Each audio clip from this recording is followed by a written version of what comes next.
So, dear friends, agapiti fili, chers amis, bienvenue ce soir à notre soirée pour la présentation de l'art de notre chère amie et artiste Allyson Glenn qui vient de Canada, de Saskatchewan. It's a great pleasure, and it's especially a great pleasure for me to be able to say welcome tonight to everyone on the occasion of the art exhibition by Allyson Glenn in Athens. I've had the great pleasure to know Allyson many years. I'm glad she's back for her second, I believe, solo exhibition, the third solo exhibition. Third exhibition in Greece. But the Canadian Institute had also presented her work at a very difficult time. It was during the pandemic, but we had an event remotely, and Allyson spoke to the audience and presented her work via live streaming. So that was wonderful, and I thank her for that. Allyson is an associate professor at the University of Saskatchewan. I will not go, I won't talk at length because is someone else who can say far more than me. But I would like to express a warm welcome to Allyson for her, for being here, and congratulations for her exhibition at the Vorres Museum that you can all visit. The exhibition there is on until the end of June. Tonight, she's going to talk to us about the Alchemy of Art. And we have the pleasure to also have with us Dr. Caterina Pisanias, who is the curator of the exhibition at the Vorres Museum. She has curated exhibitions with work by Allyson in the past.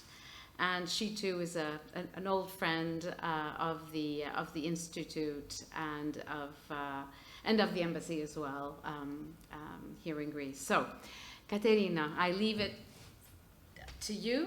Thank you. Thank you.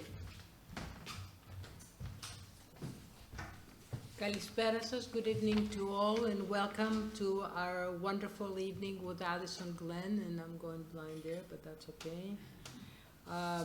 I'd like to say a few more words for Allyson, and I'm going to read because she has done a lot.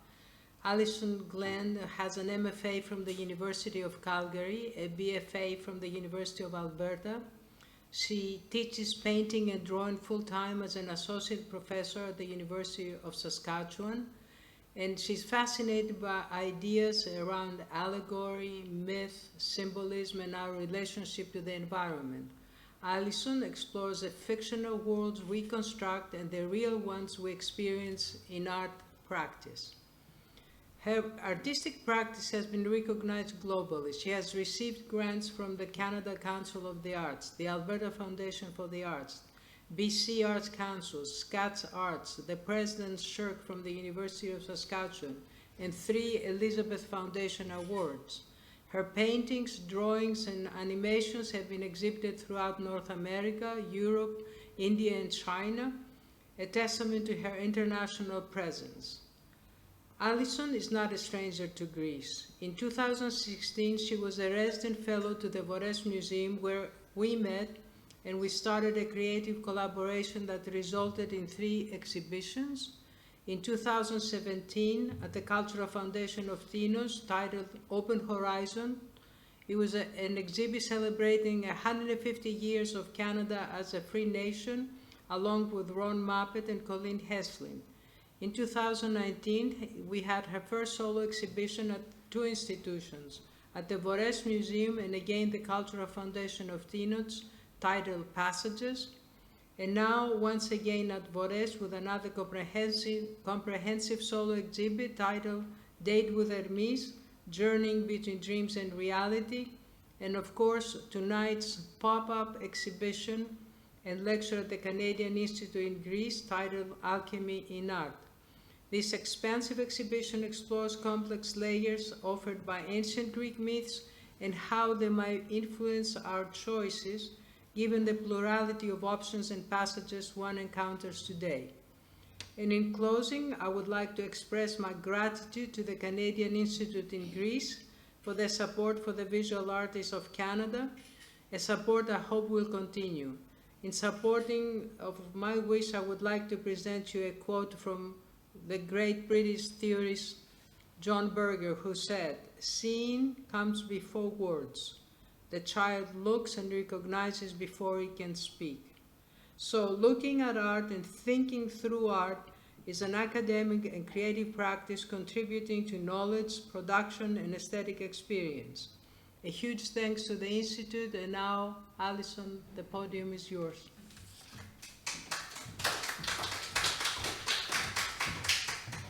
Okay, thank you so much for traveling over here tonight on this Thursday night to attend this lecture. I hope that what I talk about is that you find interesting, and if you have a chance to go over to the Vorres Museum, which is located in Peña, I feel that it would be worth your time because the works are very large. The ones that we have here tonight are relatively small, but the pieces that are at the Vorres are anywhere from 7 to 9 feet, and they're, you know, and they fill the gallery. So they've, but many of the works are also included in the publication here, or the, you could say, the catalog that is included with the exhibition. Do feel free to take one as a record of some things that I was talking about tonight, but Katerina has also included a really lovely curatorial essay that will offer more information on, or at least more insight into the work.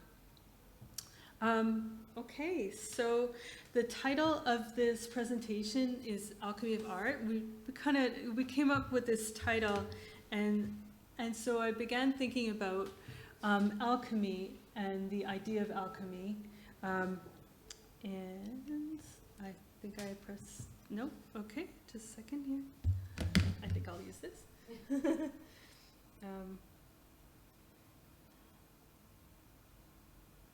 Okay, maybe, nope.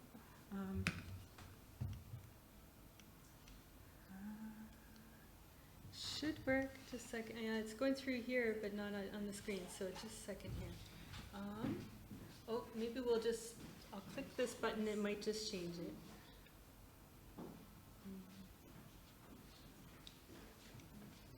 Okay. Okay. Ah, fixed it, sorry. Sometimes, as much as I work also in painting and drawing, but I also work in animation, so sometimes I actually am using a lot of like digital stuff, so I should be able to figure these things out, but there's always like some kind of glitch. Anyway, so I was on the topic of what is alchemy, and so some of the things that I was thinking about was well, first of all, what's the definition of alchemy?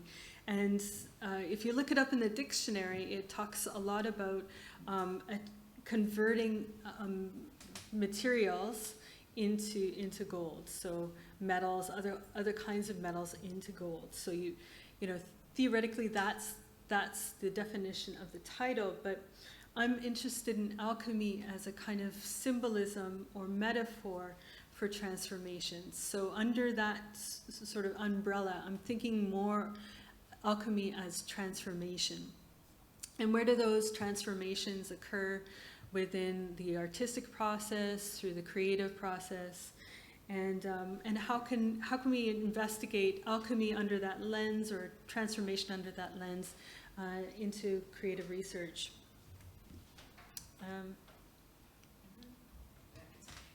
Okay, so here's the title, Metaphoric Transformations. Okay, so to begin with, I wanted to think about Greek mythology and archetypes. I also I'm going to talk a little bit about Carl Jung's third state and how this also fits under that idea of transformation in alchemy. In addition to that, I'll also be talking about Hilma F. Klint, who is an artist from the late 19th century, early 20th century, and how her work and Carl's ideas of the collective unconscious and this idea of the third state related with one another. So I'm going to begin with these particular characters, and many of you know who they are: Aphrodite, Dionysus, Ariadne, and Hermes. So to begin with, I'll start with Aphrodite. Since some of you may be interested in archaeology, I'm going to begin with a sculptural bust that I started this whole project with, and it's a crying Aphrodite who is in the Acropolis Museum. Many of you have probably seen this sculpture. It's a very strange bust because one of the eyes is melting. It's actually copper that's melting and going down I think it's the left eye, but I may have flipped this image. It could be the right. So when I first saw this bust in the Acropolis Museum, it was shortly after I had a terrible accident to one of my eyes. And at that time, for a short while, I had actually lost my vision. And luckily enough, had a very good doctor that fixed things. I'm really pretty close to what it was before. So when I saw this sculptural bust, I just thought, well, we have a relationship, her and I wonder how our mutual defect, what is it that I could look at Aphrodite, what sort of lessons could she teach me? Some of the lessons that Aphrodite presents to us is to love ourselves and to also take care of ourselves. Not just beauty, because most people think that she really represents beauty, but it's also about a kind of like inner love that leads to compassion and self-forgiveness. So those were the kinds of lessons that I was really interested in thinking about when I painted our two portraits. And instead of painting her portrait and painting my portrait, I decided to weave them together, weave the two images together. In this respect, with the weaving of the two faces, the portrait is thus then transformed into a third. And in some ways, that's sort of like a way of thinking about alchemy or transformation.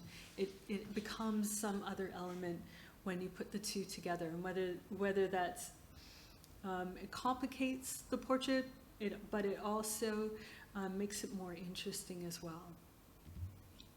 It's a very large painting. So in this picture, you can see it here in the Vorres Museum. There's two, in the exhibition, there's a small room and then there's a big room.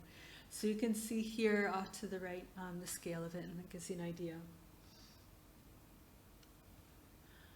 Okay, so the next you could say sculptures or you could say antiquity sculptures that I was interested in are located in the Boboli Gardens, which is in Florence, Italy. I went to Florence, Italy shortly before the pandemic as a way of documenting because I was very interested in antiquity sculpture. And the one sculpture that really drew my attention was Dionysus, and close by was Ariadne. So in this, at least in this presentation, I'm thinking about the union of male and female. And if I were to pull in Carl Jung, he would define this as, in some ways, the androgyne, and it's the union of the male and the female. Now, in its physical form, that would then become a hermaphrodite, but in a sort of like psychic form, it's the pure sort of union between male and female, which goes nicely thematically with even the topic of Dionysus, because he was sometimes female and sometimes he was male and sometimes he was both.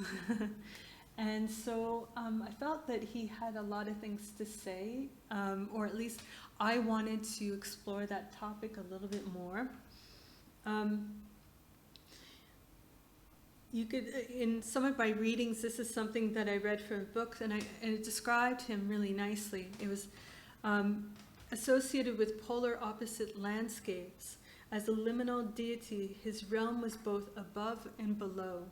He bridged the gap between the mortal world and the realms of the gods, enabling him to move between two worlds at will.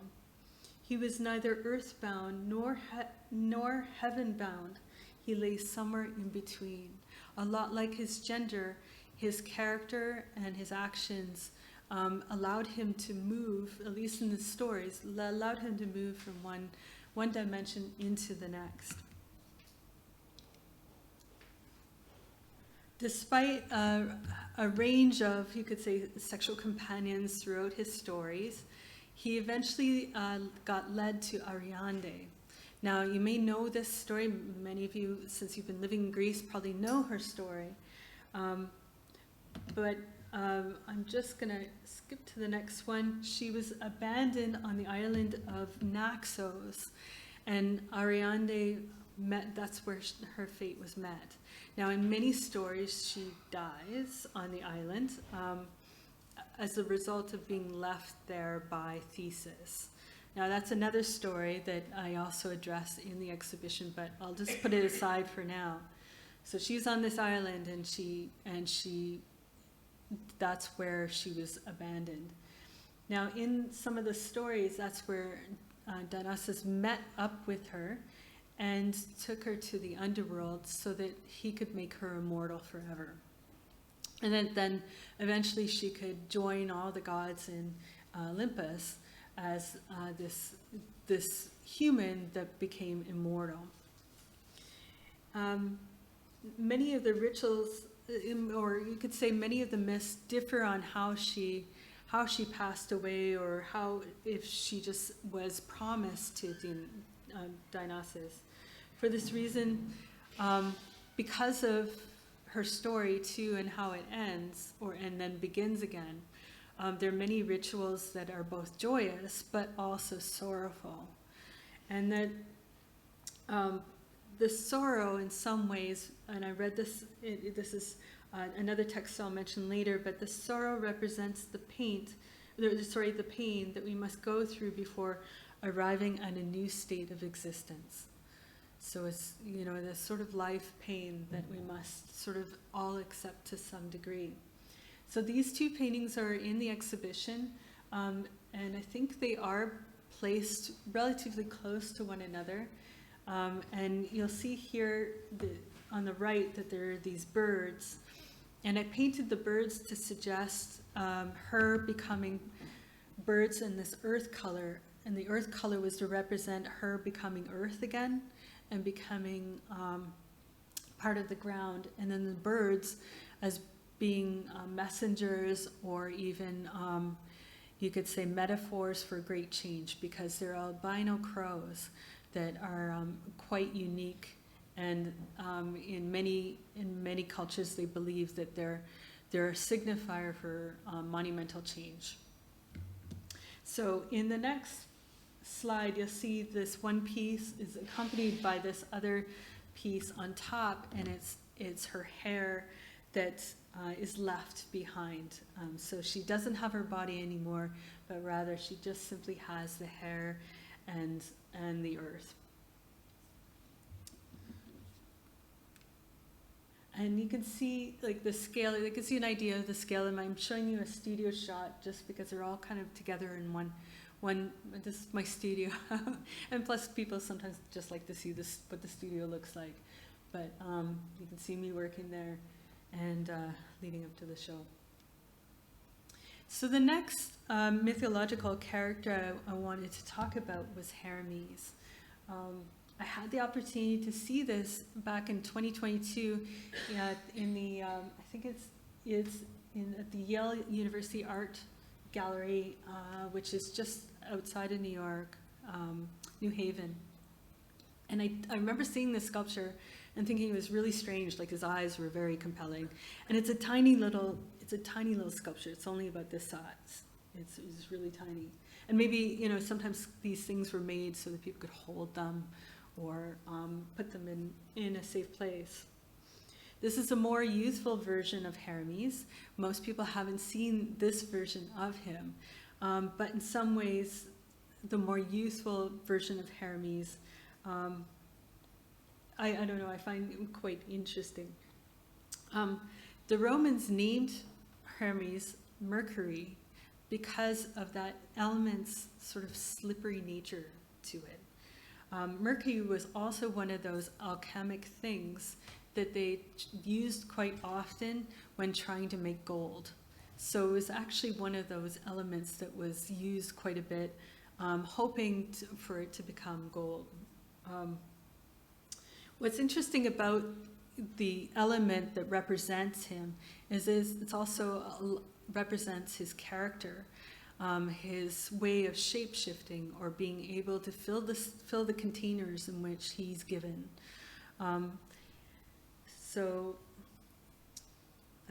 Outside of that, most of us know that Hermes was also the messenger between the realms, or at least he was chosen by the gods to be the messenger because he was easily able to go into the underworld or the heavens or the earthly, to the earthly bound. And so that was his role, was to communicate or bring people from one location to another. This is a photo I took in 2020, and it's of the Antiquities Den at the Metropolitan Museum of Art in New York. And I took this picture because I was in New York looking for an apartment because I was moving there for 3 months. And I was just, taking photos, documenting stuff. And lo and behold, I think I was there February 20th, and a couple weeks later, everything shut down. And because I worked for a university, I wasn't allowed to leave the country anymore. And I had an apartment, and I had to give it up and everything else. But about a month later, I had a dream that I was walking through the Metropolitan Museum and following a procession of people, and I realized that we're all walking towards the end of the Antiquities Den and towards this big light. And I kept, in the dream, I decided to turn around. And I said, no, I'm not ready for this. And so I turned around in the dream. And so a couple years later, when I finally got back to New York to do that residency, that was my starting point, because I felt like it was such a compelling dream that I really had to start with that. And throughout the process of making this first painting, which is the bottom panel, I made this in residency there. I kept thinking about the god Hermes and his role in taking me to the other side, if I was so lucky to be accompanied by him. Because there's other gods that apparently could accompany you there. And so the painting depicts the dream, although in the more specifics of that dream, it was the right-hand side of the Antiquities Den. But this one was the one I had documented, so that's where I started. So there's 2 panels to this painting. You can see it here in the exhibition. It's quite large. I guess it's the 2 of them together make about 9 feet or so. I initially made the first piece on the bottom with the intent of making the one on the top, and knowing that this sort of architectural things that I was imposing there, they're actually from the Cloisters Museum in New York, and as the architecture, that I knew that it would start to look like teeth, and that it was sort of like getting through the portal. It was a lot like going into a mouth, or being digested, you could say. Or it could be Hermes' mouth, or, he also represents communication, so metaphorically it seemed to make sense. The title of this piece is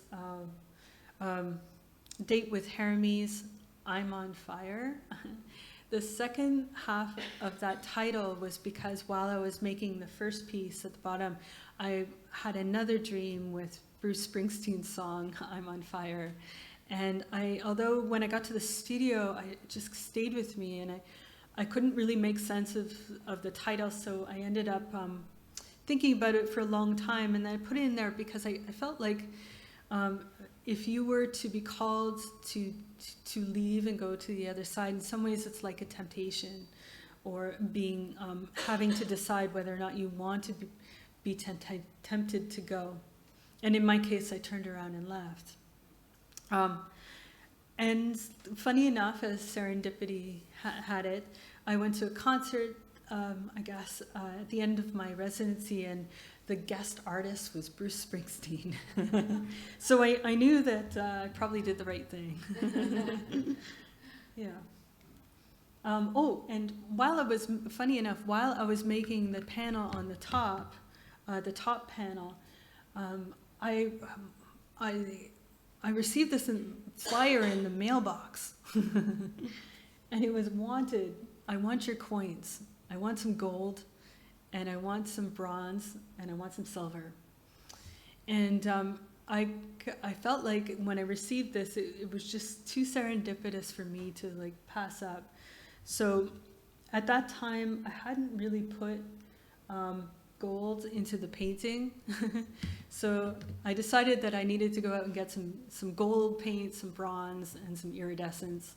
And so you can, if you see the work in person, it kind of shines. It has this gold to it, and that's why, because Hermes asked me to put it in.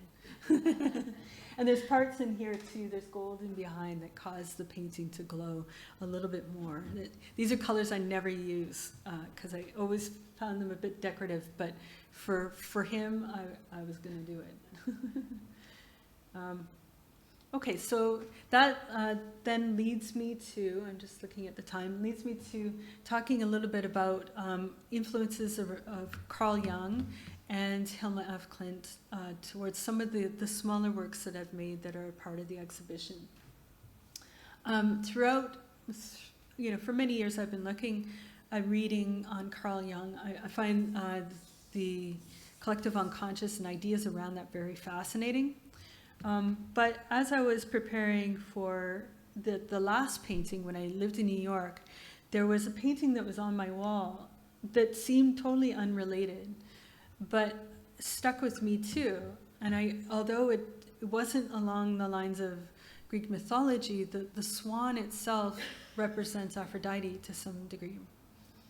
And I couldn't forget this piece. I knew that it was important to me, or to learn more about how some of her ideas in exploring polar opposites between the dark and the light coming together. So I'm just going to read off some of my notes here because I wrote them last night and they're a little bit more eloquent. But in the context of the early 20th century, there was a lot of things going on, including, especially in the sciences with physics and the atom and psychology. All of these things seem to be coming together in the early 20th century. And people like Carl Jung were really responding to that, as well as artists like Hilma af Klint. Now, we didn't really discover her until much later, in fact, much, much later, posthumous, and for many of us, 2018, her exhibition at the Guggenheim. But she was very interested in thinking about the meaning of polar opposites coming together and how that might, learning about that, how that could help us as a humanity to learn to live and work with each other better. So what I wrote here is that like the Swedish artist, and she's Swedish, Hilma af Klint, Carl Jung also used art as a vehicle to better understand the complexity of the spiritual that led to his theories on the collective unconscious. He made art, and many people don't know that although he was a psychologist, he made many mandalas that are included in his Red Book. And it was through a couple articles that I read connecting Carl Jung's work and Hilma af Klint that a lot of their geometric patterns were similar. They were both using repeating patterns or juxtaposed things of opposites. So I'm just going to go down here. See my notes.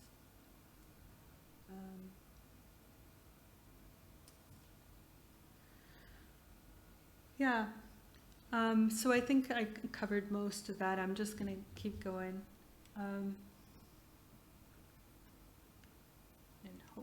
can. Oh, it seems like as soon as I touch this thing, I can't go here. Okay. Okay.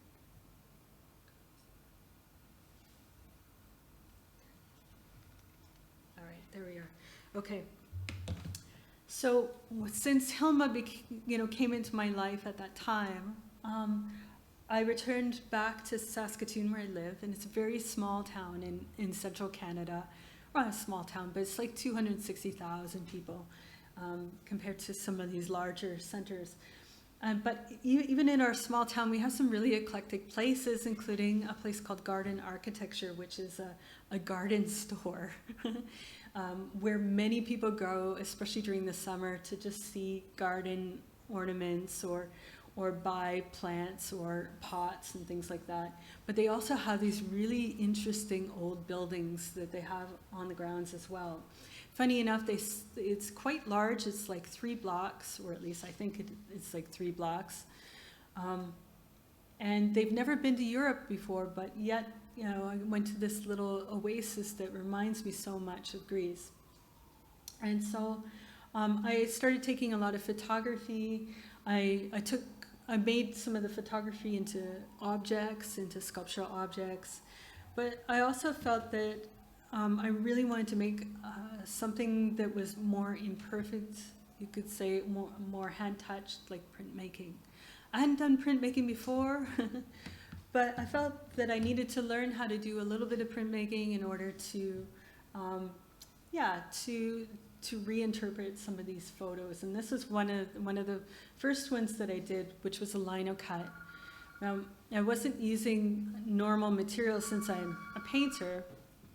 I decided to use alternative mediums like golden open and layering one color over another, because I felt that since I had never been trained in the medium, that I could get away with those kinds of changes. And then I started to explore you could say that the swan that much more, inspired by Hilma here. So in order to make these pieces, I was using lino cuts, but I was also trying to figure out how to make stencils, handmade stencils. So I put them into a program called Corel Draw, which turned them into vectors, and then I connected that to my Cricut machine, which is a little cutting machine that a lot of people have in North America to make stencils or cards and things like that, and created these really interesting stencils and layering the lino cuts with the stenciling. Under the theme of alchemy, you could say that my approach to the material seemed to be aligned, because it was a mixing experimentation of many different elements to create a third or fourth. And so I'm just throwing you some of the ideas as I was working through, because when I made the swan pieces, it also occurred to me that I could line them up, and they could look like bombs exploding, or they could look like bouquets in this piece. But like inner transformation, a painting or a monoprint can look different each time. And for this reason, I rendered as many variations as I could, especially since I didn't know printmaking. But to circle back to the topic of alchemy, Greek myth archetypes like Aphrodite, Dionysus, Ariadne, and Hermes urge us to make metaphorical transformations, both inner and outer, in order to cope with love, loss, and death. While the psychologist Carl Jung and artist Hilma af Klint urge us to look deeper and accept all aspects of ourselves. Even if we see something that we do not recognize or like within ourselves, it's important to accept that in order to see those things mirrored in other people as well. And that in this way it urges us to accept and to forgive and have more compassion for others. And as Hilma might put it, it might make room for more space, but also light.